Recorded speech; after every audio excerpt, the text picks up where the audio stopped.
దైవ చిత్తాన్ని మనం ఏం చేయాలి? మనము నెరవేర్చేవారుగా ఉండాలి. అంటే ఆయన ఇష్టాన్ని మనం నెరవేర్చాలి. అప్పుడు మనము నిత్యము కూడా నిలిచేవారుగా ఉంటాం.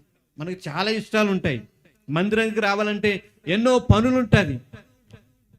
మందిరానికి రావాలన్నా, దేవుని ఆరాధన చేయాలన్నా, ఈ దైవ చిత్తానికి మనం లోపడకుండా మన స్వచిత్తాన్ని చేసుకునటానికి ఎక్కువగా మనం ఏం చేస్తామండి? ఇష్టపడుతూ ఉంటాం.